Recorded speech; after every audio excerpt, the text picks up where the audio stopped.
Hello, everyone. My name is Taylor. And I'm Kelly. And we are the co-hosts of Jumping Bomb Audio, the #1 show all about the world of Joshi Pro Wrestling. Episodes drop every other Monday where we discuss the biggest Joshi news, review shows, and preview the hottest upcoming Joshi action. So whether you're a new fan or an old fan, we've got something here for you at Jumping Bomb Audio.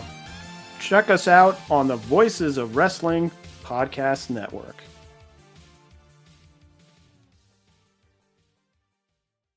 This podcast is a member of the Voices of Wrestling Podcasting Network. Visit voicesofwrestling.com to hear the rest of our great podcasts, as well as show reviews, columns, opinions, and updates across the world of wrestling.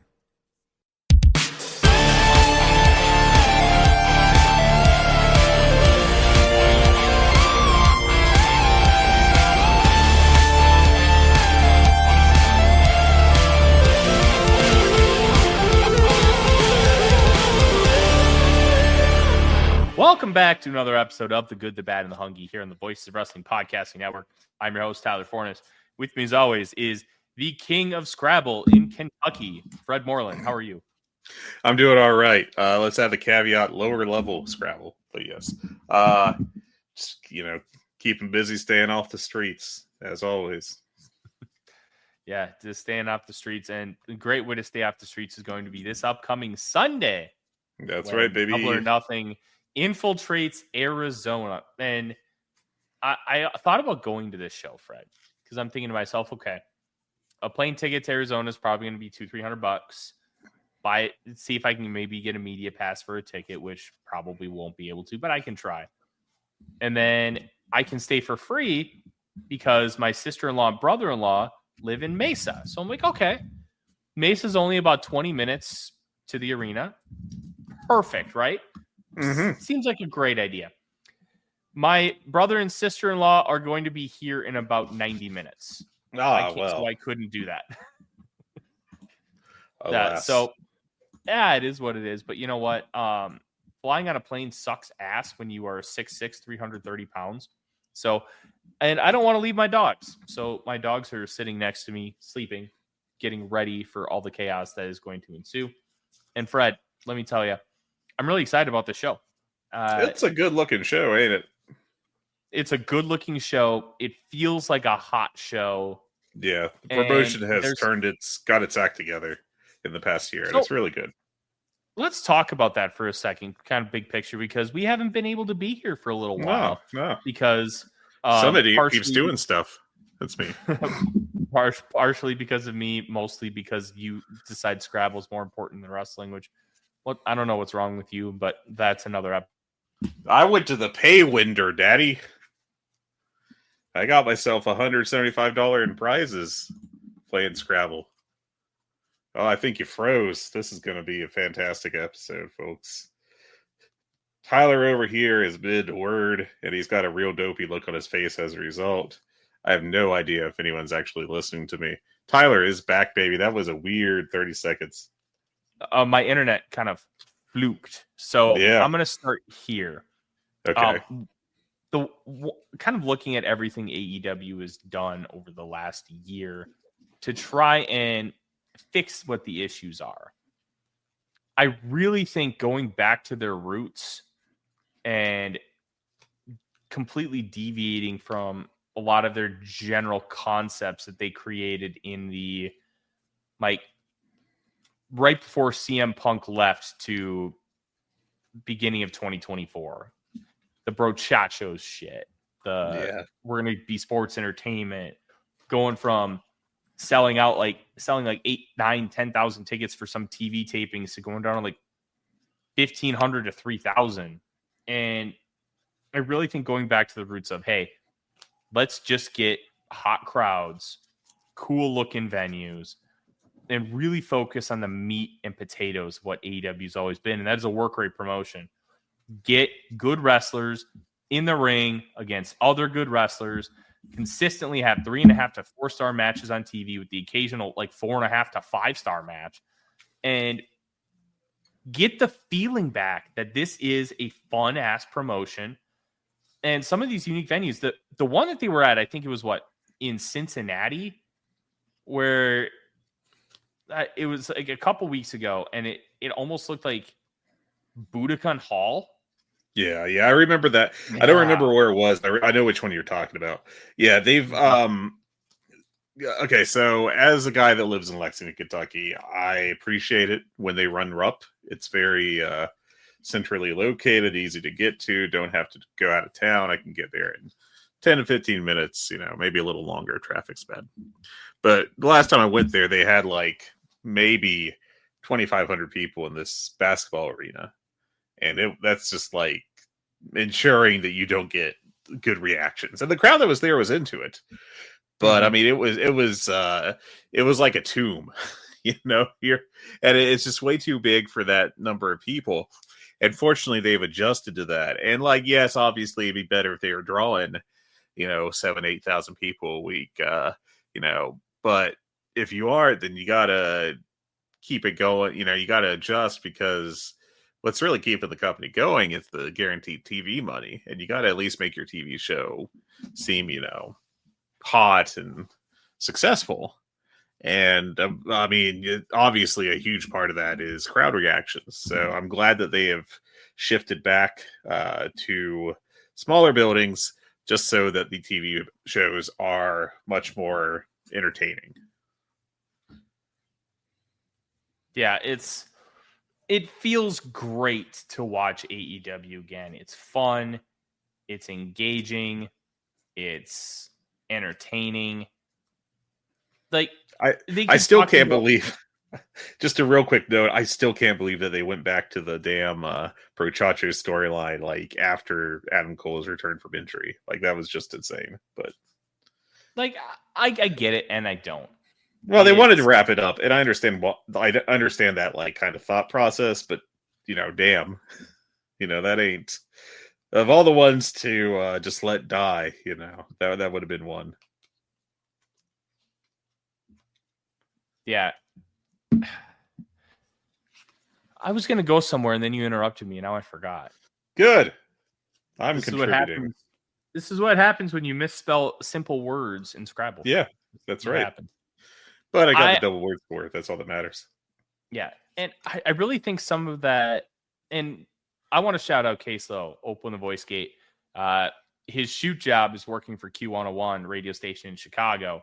And he got to interview Kyle Fletcher and Sky Blue, and he explicitly asked about the change of venues and what they were trying to do. He's like, and Kyle Fletcher explicitly said, yeah, us wrestlers, we're kind of reinvigorated by it because the crowds feel hot, and there's like real emotion and passion there, and it's not just like a cavernous space. I really think that's a big deal. And it is. If you can fill a 20,000 seat basketball arena every single week, you just do it.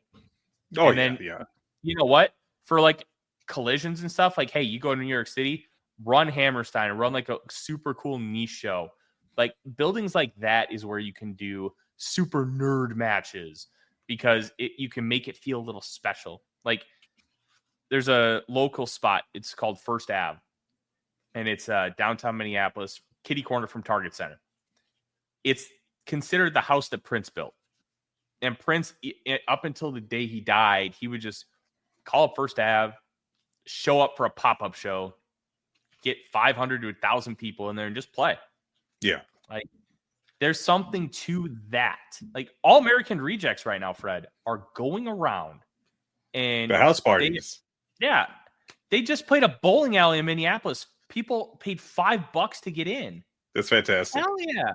Like, it reignites passion. It reignites the want to do this, to be there. And I do think that there's something to that. And I think when they are filling big buildings, the crowds are still great. But these small, tight-knit crowds, we're only getting 2,000 or 3,000. You know what? Who cares? The crowds are hot. That's how you get people reinvested in the promotion, because they turn on Dynamite's like, whoa, it feels different. Yeah. And I'm really excited about kind of the direction this company is heading. And it's like the mid card is stacked. There's so much you can do with the mid card. You could, like, you just brought in Josh Alexander. You just brought in Speedball. Speedball is kind of speed running through the top of the card right now. He just had the 3-way with Kenny Omega and Ricochet. Now he's going to have the match with Kazuchika Okada, which is a cool ass match in theory. It is. That match should be great.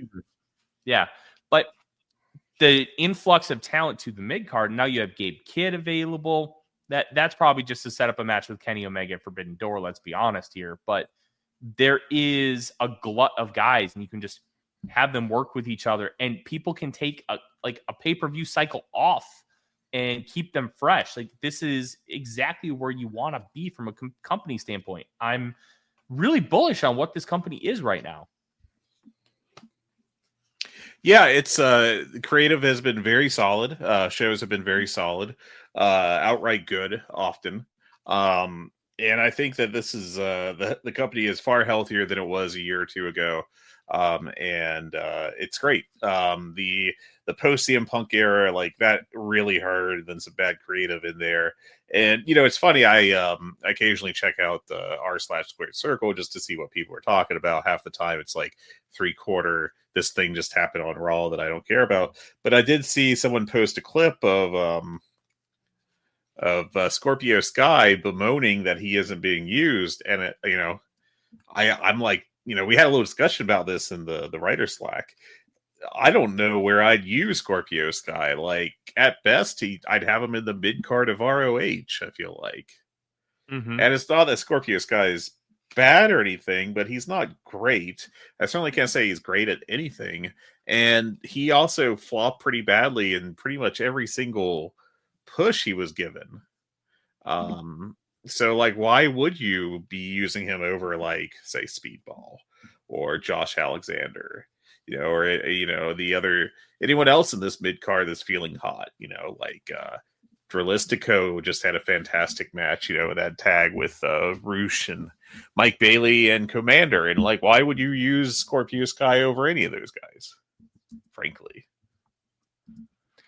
Well, I will say I liked the idea that they tried to build up Scorpio Sky, because I did think he was a really good tag wrestler.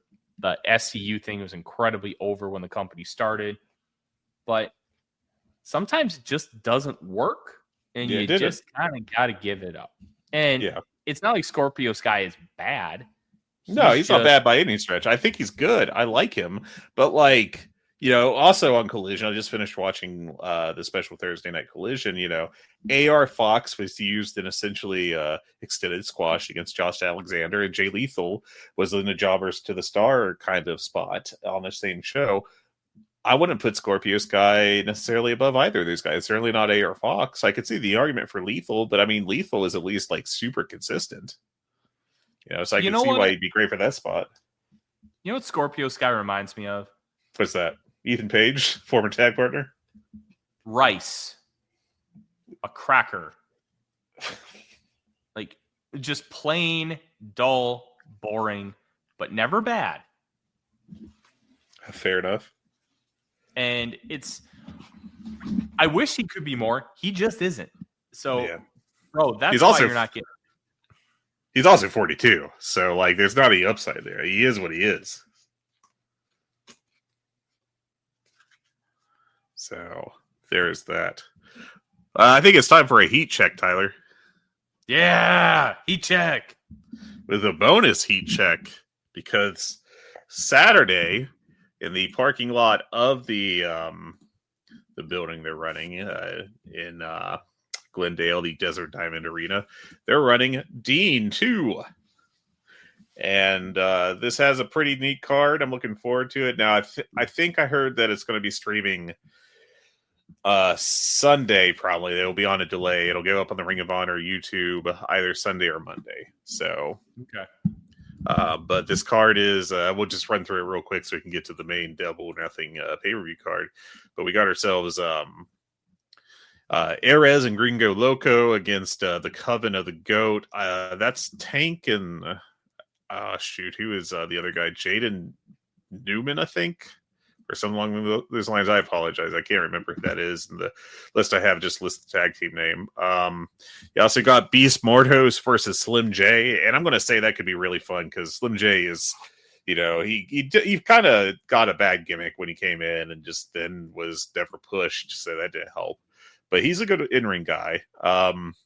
You got Josh Woods versus JD Drake, which I think could be really great. And then you get to the real meat and potatoes of this: Rhino versus Manders. Has a chance. Could be a great Haas off. Now, I will say I was pretty disappointed by Manders' WrestleMania weekend a couple weeks ago, but maybe he was a little banged up or something.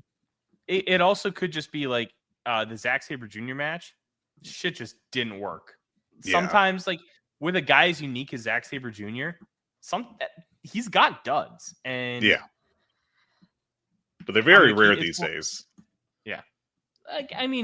Duds by Zack Sabre Jr. standards, it's like 3 stars. The chemistries just don't mesh. I just don't think the chemistry's meshed very well. That happens. Yeah. And then, these two Matt Mako challenging Lee Moriarty for the Ring of Honor Pure Championship. I think Lee Moriarty is stealthily like a very good worker. I'm very interested to see how that goes. And then these top two matches, I am very excited for.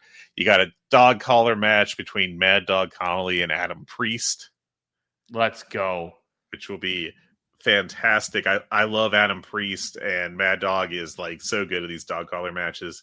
And then you've got a 10-man Cybernetico, Blue Panther, Neon, Hologram, Volador Jr., Virus, Valiente, Averno, Dr. Cerebro, Zelha, and Euphoria. Let's go. Zelha, buddy. That's how you pronounce it. Okay. Zelha? Is it? I think that is what I think. That is not known by me. So apologies if I botched that, but look, this feels like it should be on a WrestleMania weekend, which the Dean show last year was arguably one of the better WrestleMania weekends. Oh, it was the best, I would say. Yeah. Well, I meant in like the last few years. It was just really, really impressive.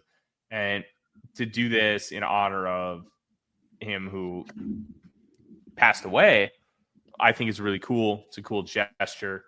And to make it free, like, I think that's going to be really intriguing, the fact you're doing it in a parking lot. It's kind of nice. It's kind of legit. I like it. Now, the downside is you're doing it in a parking lot in Glendale, Arizona. And you're starting at 7 p.m., which means the sun will definitely still be up. And it going to be hot, brother. Mm-hmm. So I don't know how that's going to feel. I think those wrestlers are going to be hitting the water pretty hard. I'd hope. Maybe get some Gatorade. They're in an extreme drought right now. The high today in Glendale is 102. The low is 71. I don't know. This show could underdeliver because of those factors. I hope they got like a tent and everything going for it. But it's also when you consider what Arizona weather is, Fred, it's going to be a very dry heat. Oh, God, the dry heat. It's still 102, though. Like, let's not bullshit ourselves. But 102 is a lot different than 102 in, like, Florida. Yeah, yeah. What time is the show starting? It has a listed 7 p.m. Start time, which I expect they'll be fairly close to. So it won't be, it'll eventually get dark, but I mean, it could be 8 p.m. I think. I just had their weather pulled up. I didn't see an obvious like sundown time, but yeah. Well, let's look it up because we can. Excuse me. Sorry. Looks like 7:28 p.m. Mountain Standard Time, sunset on Saturday. Okay, so it won't be too long, but still should be already for the main event, I think. Yeah. All right, Fred, heat check. Let's do it. The real one. Dean 2 looks very exciting. Hope it's good. Yeah, it does. All right, let's go through Double or Nothing. As of now, according to the Wikipedia, Tony Khan apparently has not been on Twitter in a little bit. There are 10 matches announced. Now, if you're not familiar with the heat check, we go through the card, list every match, and share how excited we are for that match on a scale of 1 to 10, where 1 is not excited at all, and 10 is super excited, and numbers aren't real, so we break the scale sometimes, just like Dave Meltzer, which everyone likes and loves. All right, our pre-show match is a tag team match for the women's division. It is Anna Jay and Harley Cameron up against Megan Bayne and Penelope Ford. Tyler, your thoughts? I'd say a 6. I'm always intrigued to see Megan Bayne wrestle. I want Anna Jay to get more reps because I do think that there's some potential with her. Harley Cameron is so entertaining, and I want her to get reps too to see if there's a wrestling potential there. Like the Mercedes match at Grand Slam, I think I gave it 4 stars. I thought it was pretty good. It was a little rough, but that's like almost every Mercedes match. And Harley showed that she can work relatively well, but she just does not have the back catalog and the experience and to like really have that nuance to take that next step. So I like a pre-show match like this, but let's be real. It's just going to be Harley Cameron like sticking her face between Anna Jay's boobs and doing some motorboat or some shit, because that's kind of what they've been doing the last couple weeks on like social media and stuff. Harley's just been like super horny for her, which I really just don't care about that in my wrestling. If I want that, I'll go watch like a movie or go find some porn. Like I want wrestling. That's why I'm here. I'm not here for that. And you know what? Maybe like for other people, it's like, oh, a draw, but I don't see it personally. Like it was a draw in the 90s because there wasn't the internet like it is today. Like we're in a different world now. Yeah. So, but from a wrestling perspective, I think this is a perfectly fine pre-show match. Get people experience, get them in front of a crowd, a relatively big crowd, and let them work. Plus, Megan Bayne rules. I'm a big fan. So we'll see what happens. Yeah, I'm at like a 4 on this. I mean, I think that Harley Cameron can, you know, I if nothing else, she is super entertaining and will be forever over just because of that. The ring work is the big question. We'll see on that. I mean, there's just a lot left. She's stupid young, like ridiculously. Like, is she 20? Am I right here? Let me see here. Who? Harley Cameron. I think she's like 20. 25, I think. 25? Okay. So not as young as I thought, but still like quite young. God, am I going to have to put her in my 30 under 30 list? Jeez, I have to finish that up. But yeah, like, I don't know. I think that Megan Bayne can be good, but she isn't great, in my opinion, on her own. Like, she can be led there, but I don't think anyone in this match is going to do that. Penelope Ford is, you know, yeah. And Anna Jay isn't bad, but I don't think she's really great shakes or anything. And I worry that maybe, like, this is just what she's going to be. She's still pretty young, too, I think. 26, geez. But I don't feel like she's made great progression. And frankly, I think that if you just send her over to Tokyo Joshi or, Marvelous or whatever for a year, it'd be worth the gamble of hopefully she comes back better. But I just think there's a lot of question marks with her that aren't resolved and aren't heading in the right direction. So I don't think this match will be much more than 2 stars. I certainly hope it's not the only pre-show match, but that's what we got right now. I think you get to 3 or 3.5. I don't think it's going to be great, but I think it can be good. And you know me, I don't like to go below 3 stars. Like if the effort is really and like the work is sound.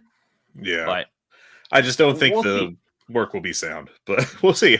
I'd like to be wrong. Trust me, it is much better for the matches to be good. I'm not heading into this like, oh, it's going to suck. I'm like, I just look into the pieces. Like, I'm not super optimistic.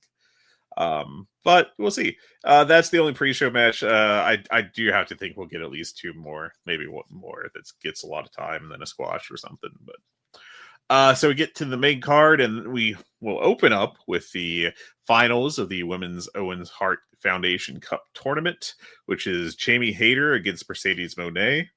I think Jamie Hayter has been out in the wilderness a little bit, but I feel like she's starting to recapture what she was. So, Tyler, where are you at on this match? 8. I think they've built this match really well. The segment that they had on AEW television, I thought was great. I thought it was awesome that, I saw people whining about how little like women's wrestling there was on this show. I just finished Dynamite. We're recording Friday morning, Friday afternoon. Like, I didn't get a chance to watch Dynamite until now. They put a lot of focus on the women. Yeah. Like, it was long segments for everybody. You got time to flesh everything out. And then the main event was Mina Shirakawa versus Julia Hart, who I'm still bullish on Julia Hart. I want her to bulk up a little bit, gain some muscle, and keep working, because I just think some of her stuff looks a little, for lack of a better term, weak, because she still has a very slender physique. But I mean, I'm not asking her to gain 50 pounds of muscle. Just look a little stronger. That's all I'm asking. Yeah. But I think Hayter and Mercedes, if they really both have their working shoes on, could be great. I really don't know what the finish is going to be here, because I think we've thought that it was going to be Mercedes Moné versus Toni Storm at All In. But maybe the bigger match in story is Jamie Hayter versus Toni Storm. Maybe. It'll depend how... I still feel like Hayter has not reached the overness she was at when she was injured initially. And that's not a knock on her or anything. That's just how wrestling works. You get it over. If you get hurt before you really solidify it, then you can kind of undercut that, unfortunately. Well, and I feel some of that on her return, though, Fred, is the inconsistency in how she was booked and how much TV time she got. Some of that's not her fault, but you do raise. I 100% agree. Yeah. I think that part of it, I think the different look took a while for people to get used to. I'm not saying it's negative. I just think it was an adjustment. I 100% agree with you with her booking. Now, I get why it kind of went that way, because she came back at the same time as the peak of the Mariah May, Toni Storm storyline, and you had Mercedes Moné doing her different things, and it's clear that they wanted to save Moné versus Hayter for something bigger than just hey, I'm back, let's do a match kind of thing. So I understand it. It's not a complaint, but it's. I think it is real that there has been a loss of heat for Hayter. Now, I feel like in the past couple of weeks, she has got her momentum back and is up on the way up, I should say. So that is obviously good. I think this match could...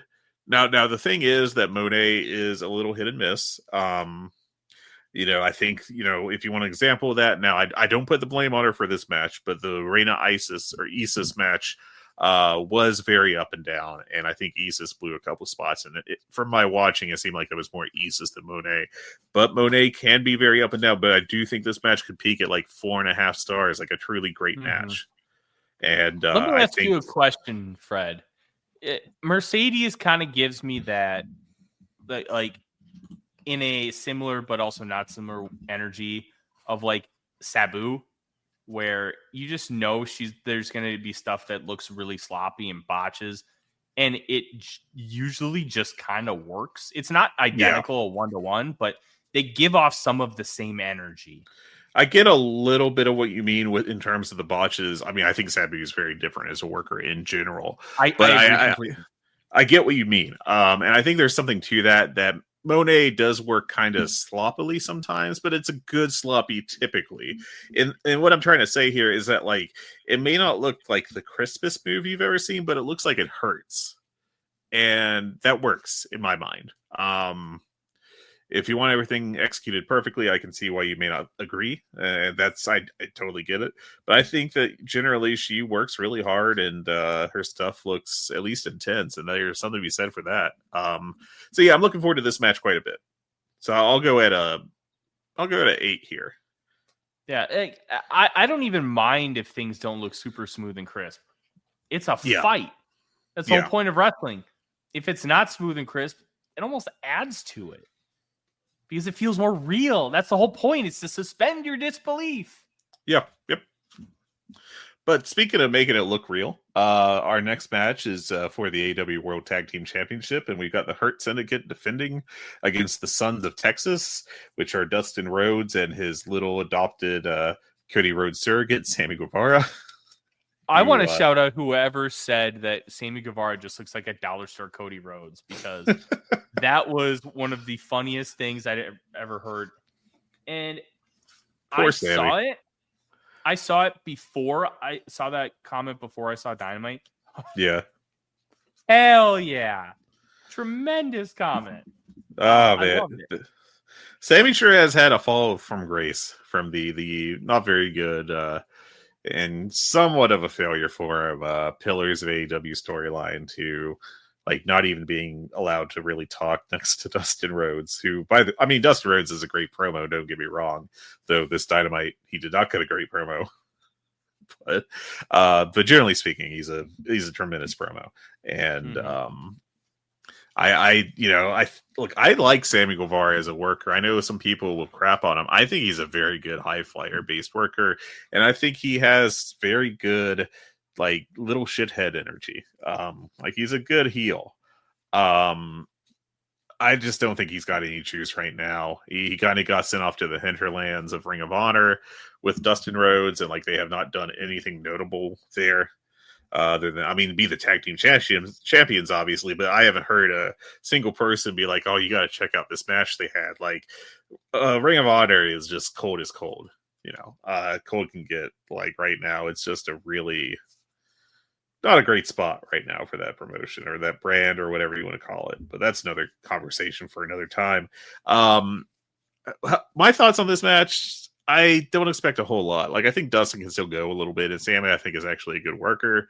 Sheldon's pretty good, and Bobby Lashley's not a work rate guy. He's a guy that throws people around and looks like a badass. That definitely has its place in wrestling. Yeah, and not a star rating. I want to fight back a little bit. I think Shelton's been a really good work rate guy in this company. I think he's been solid, but I think that I am lower on him than you are. He's not Tomohiro Ishii, but just everything he's done has been pretty damn good. I think he's like when he went through the C2, I thought like he pretty much topped out at like 3 3/4 stars, so. And I guess maybe I'm using a slightly different definition of the word work rate in comparison to kind of what you're alluding to, which is 100% fair. I just think he's been really good, but he's not peaking high. He's just been incredibly solid. It's nothing wrong with that. Like, it's a good mid-card act. I think Shelton is great as like the tag team partner of Bobby Lashley. He fits in really well. He provides the good work of the matches. Again, I'm not saying Lashley sucks. I just think that Lashley is limited, and he's a imposing presence. He's more of a presence guy than a match quality guy, and that is okay. I am not complaining about it. I've actually rather enjoyed this MJF Hurt Business storyline. It's kind of stayed away from the worst impulses of the Brochacho stuff. So far, we'll see going forward, because I'm worried that we're going to have more like, oh man, Bobby Lashley is given a large sandwich by MJF, and isn't it wacky? Like, I just hope we don't do that stuff. But I think this match will be all right. I think it'll be probably the shortest one on the main card. Looking at what we got here, I could see it hitting like 3.5 stars. That seems well within possibility. I could see it going maybe 3 3/4. I think it might get to 4. I won't rule it out. Wouldn't say it's the most likely possibility, but I wouldn't rule it out. So I think it'll be a fun little match. I think I probably will not complain about it when it's over, because like the floor on it is like probably 3 stars. Like that's nothing wrong with that. No, nothing wrong. But I like the storyline. I like Lashley's presence. I like Shelton playing off of that. So this should be fun. And MVP is fantastic. Like, let's be clear, he is a very good heel promo, and he carries himself and he's willing to ad lib, which I like. I think it's clear that it throws people off sometimes, but I think it works more than it doesn't. And I'm pro that. So more wrestlers in suits, please. Maybe Even not better. Sammy Guevara. Maybe not Sammy Guevara though. No, Sammy looks. suits, actually. Yes, Sammy looks like he's showing up for like a school picture. This isn't the vibe for him. It's not. I don't think it's actively hurting, but I don't think it's really helping him. I will continue to go down as saying I think Sammy Guevara is a very, very good worker, and I like him, and I would keep him in AEW. Good hand to have. I'm at a 7 with this. I just want to see. I like the Hurt Business. I think it's a good act. I think it's really cool that they're taking something WWE had that was organic, that was getting over. WWE said screw it, bailed on it, and then they're just doing it and doing it really well. I think from a long-term AEW perspective, if you have WWE wrestlers who have that kind of same trajectory, you can make a pitch, be like, just come do it here. We'll do it better and you'll get over. Yeah. Take the stuff that they're missing on. I think that's far better than just like outright trying to cop the style. So, I'm at like a 7. Yeah. All right. Next up, we've got a match for the AEW Women's World Championship. We have Mina Shirakawa challenging Toni Storm. Your thoughts, Tyler? I'm at a 6.5. I think the match will be good. I know that it's not. Odie, you can go outside. The door's open. I know it's not necessarily the super rushed. This is a rushed build, Fred. I know we can talk about last year the Mariah May stuff. No, this is a rush build, and you know what? It's okay that it's a rush build, but you also just can't expect me to care that much about it because it's kind of a 2-week build. It's fine. I think they'll deliver in the ring. It could be a 4 and a quarter star match. We'll see. I think my take on it is that Mina, this is very transition feeling. Like I think they originally may have set out for this to be a much bigger feeling match, and then the past few weeks they're like, let's get to the next thing. I don't feel like Mina is setting the world on fire. And let's face it, there's a difference between Mina Shirakawa and like Saya Kamatani, Tam Nakano, all kinds of different high level Joshi workers that did not come over. Starlight Kid, Azumi, so on and so forth. I don't think Mina's bad, let's be clear. I think she's pretty good, but she's a step down from those guys for sure. And, that's just the reality of it. So this could hit 4 stars. I could see it. Like that's not bad. I could even see it going a little over, frankly, because I think Toni has 100% found her groove. It seems like forever ago that we were like, I don't know how this new gimmick's working and all this. The vibes aren't really right with Toni. And like just a month ago, she was an awesome in-ring performer. She's got everything going together perfectly, I think. And she is super confident and you can feel that. She's super over too. So this should be a lot of fun. I'm at like a 7 on it. I hope to be pleasantly surprised by it, but I could also see it kind of going south. Just not the best match. That'll be fine. Onwards and upwards and so forth. But I think that whatever they're going to be setting up with the finals of the Owen Cup is going to be probably better. Yeah. But speaking of doing better, we've got the White Meat Babyface team of Daniel Garcia and Nigel McGuinness up against the dastardly heels of FTR with the mononymic Stokely, no Hathaway. Tyler, man, FTR have been reinvigorated by that heel turn. I'm at a 10 on this match, man. Hell yeah. I think this could be real good. Oh, I'm excited for it. I'm at a 9 only because Danny has chilled out quite a bit. heat-wise, I feel like, since the start of the year. It's unfortunate, but it's just kind of the case. I think it's partially booking, and partially I don't think Daniel has been as good as I hoped he would be. Just like a step behind where I'd hope he would be.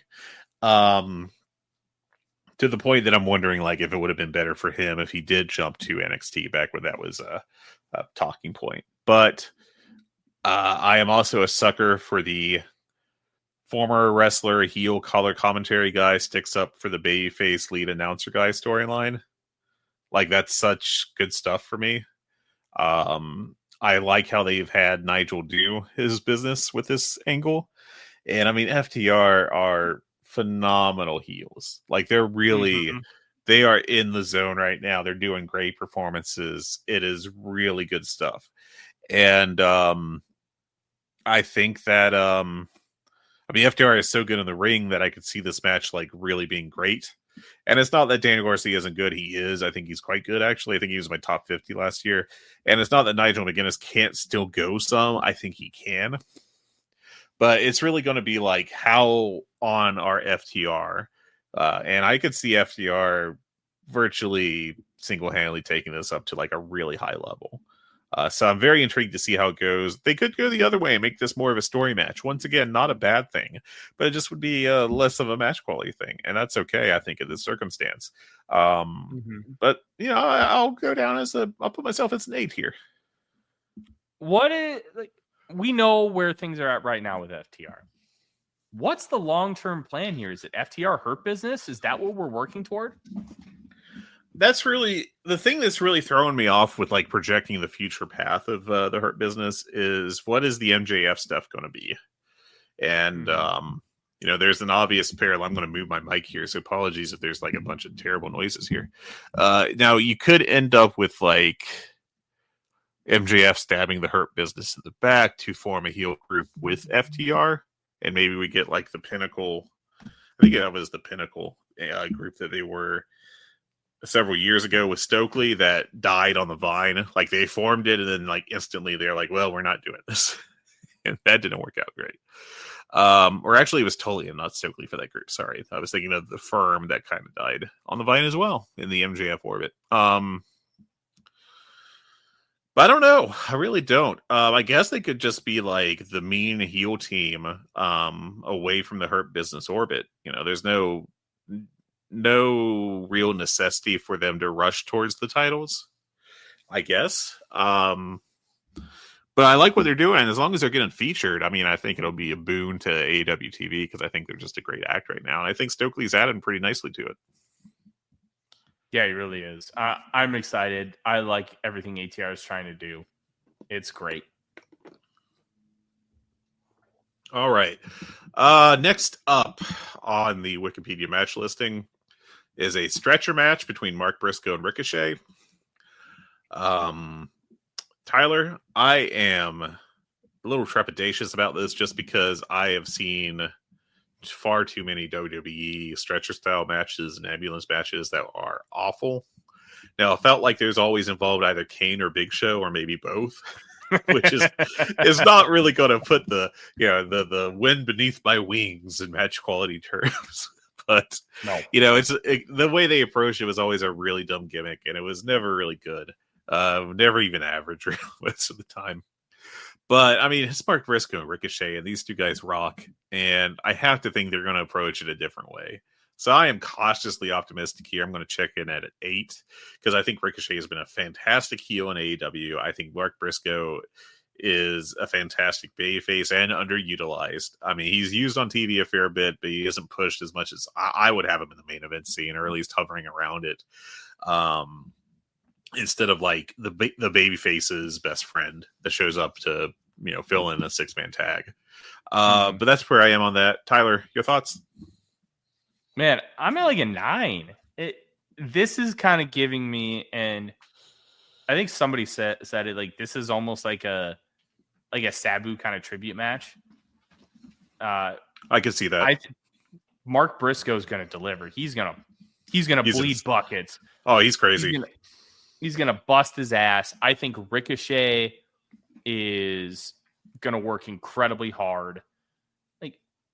saw WWE fans whining, "Oh, there hasn't even been a build." You just don't get it. You don't understand some of the things with this. You can build a just match don't without them talking to each other for 20 minutes in the ring. And you don't need 6 months to build a match. You don't. I'm excited for it. I think it could be really, really good. Just keep the tropiness away, and I think we'll see something. Yeah, I hope it's good. We will see how it goes. I mean, it should be great, frankly. So we'll see. But I am optimistic about that. I just hope that they work the gimmick smartly, which I think they will. Okay, so going from expressing concern about one gimmick match to another, we've got Anarchy in the Arena,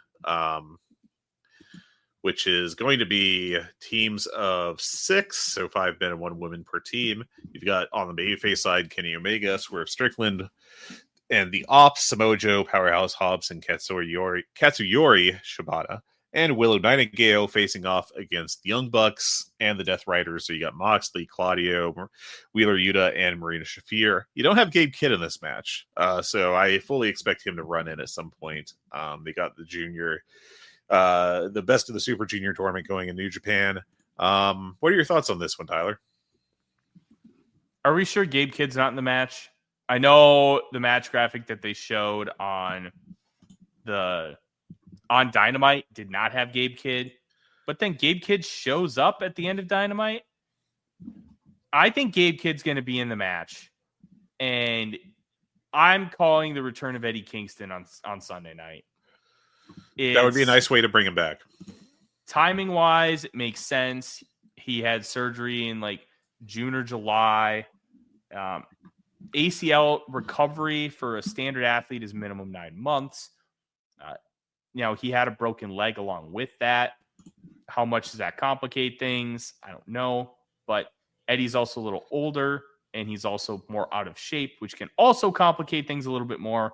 So closer to 10 months, which is maybe even 11 months, which is what this would end up being, I think is a realistic point to where he can return.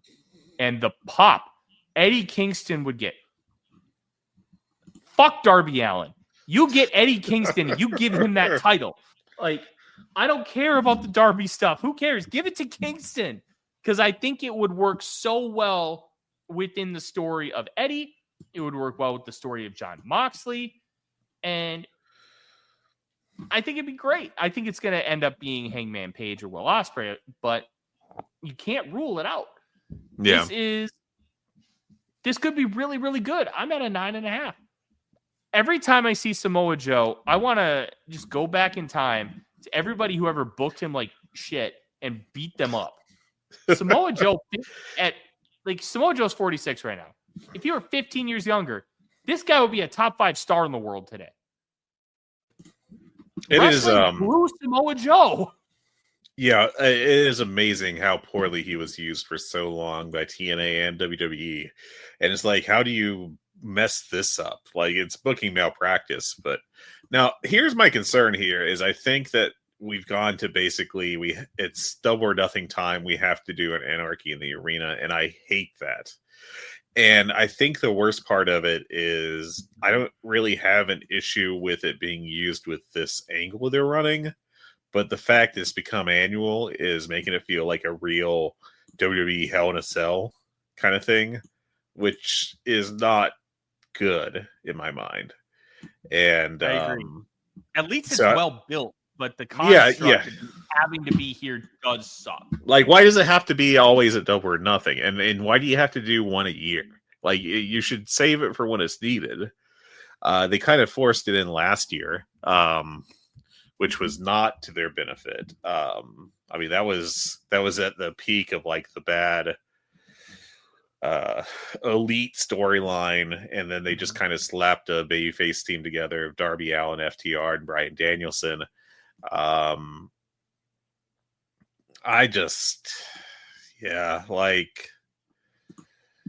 don't know. I'm looking forward to it. The match should be great, but the entire time in the back of my head, I'll be like, can we just take a couple years off this gimmick?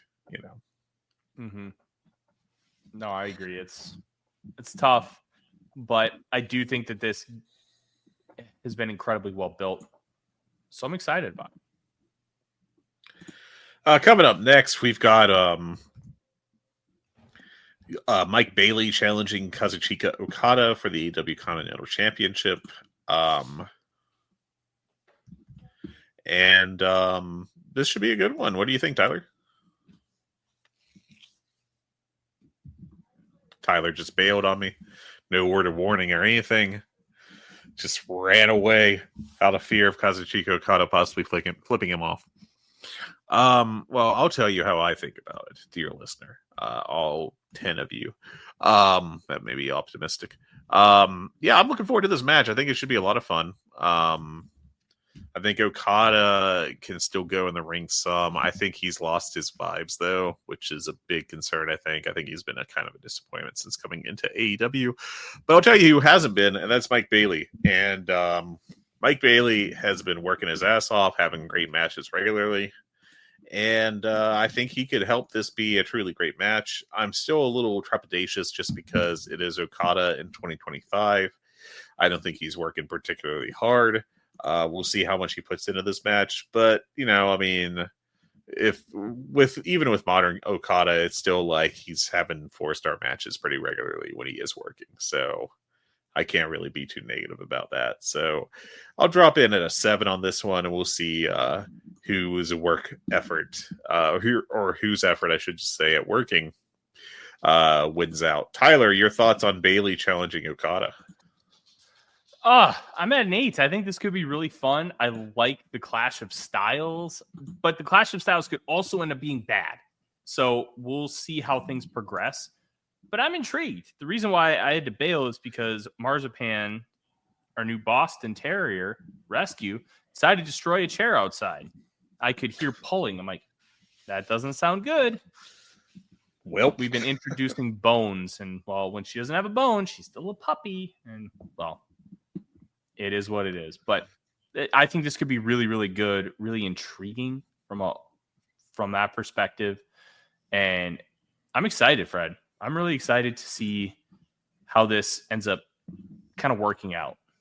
I hope it works out. I like I said, I'm a little concerned, but otherwise I think it could very easily be great. So another match that I think looks very good on paper, and I think the big question here is just how much time they're going to get, is the Don Callis family of Konosuke Takeshita, Kyle Fletcher, and Josh Alexander facing off against the Paragon of Adam Cole, Kyle O'Reilly, and Roderick Strong.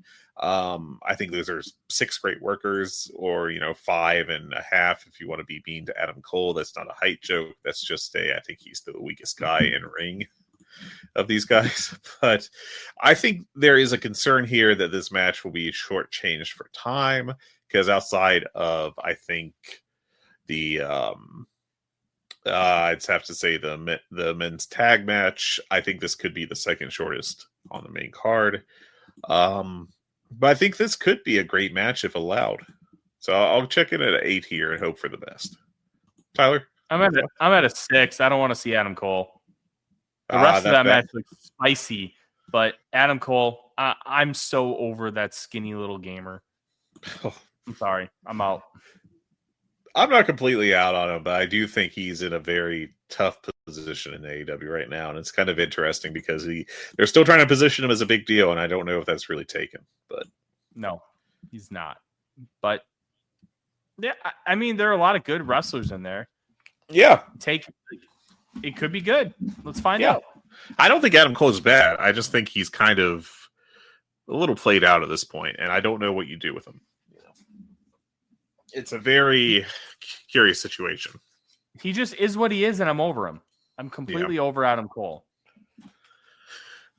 Boy, he really got hurt by that Muchacho storyline real bad. And our main event is the final for the men's Owen Hart Foundation Cup tournament. Hangman Adam Page, Will Ospreay. Tyler's already making noises, so I'll hand it over to you, brother. 500. I am so excited for this match. This is one of the few big ticket matches that AEW still has left that they have not used. They're going to use Omega Okada at All In. First time they'll have wrestled one-on-one since Dominion 2018. That's going to be a big deal. I mean, the fact that it's been 7 years since they've wrestled against each other is just crazy to me. But just sometimes that kind of stuff just happens. It is what it is. Yeah. I can't wait because I think we're finally starting to turn a corner with Hangman Page. The promo on Dynamite this past week where he started like opening up and realizing that, hey, nothing else mattered except like killing Swerve, and then how it was impacting his life and how he's trying to turn a corner. I think we're starting to get out of that realm of what Hangman Page has been recently, and we're starting to get the Hangman Page back that won the world title from Kenny Omega in 2021. Is it an exact? No. But I do like the fact that Hangman has taken Swerve entering his house and it's been almost 2 years, and he's still like beating up over it because that's not a normal thing. Like, yeah, I think it's kind of cool that they're still continuing this. And it's Will Ospreay. This match could be like Dave Meltzer's 6.5 star kind of range. Like, this could be incredible. And I'm really, really, really excited for it. Yeah, I think it could be truly fantastic. And I'll check it out at 10 here. I think it's going to be really I think it could be really great, and I think it's going to be very exciting. So only a 10? You're a coward. I know. I am a little off just because the sad boy Hangman thing is a little tiresome to me at this point. But I still think I'm very, very excited for it. So yeah, that's all I gotta say. I think it'll be a fantastic match, and I think it'll be. I think it could be a really big moment actually in AEW's history. So I hope that it delivers. I can't imagine it not, barring like a terrible injury or something. So who do you think wins? Boy, that's a big question. I get the feeling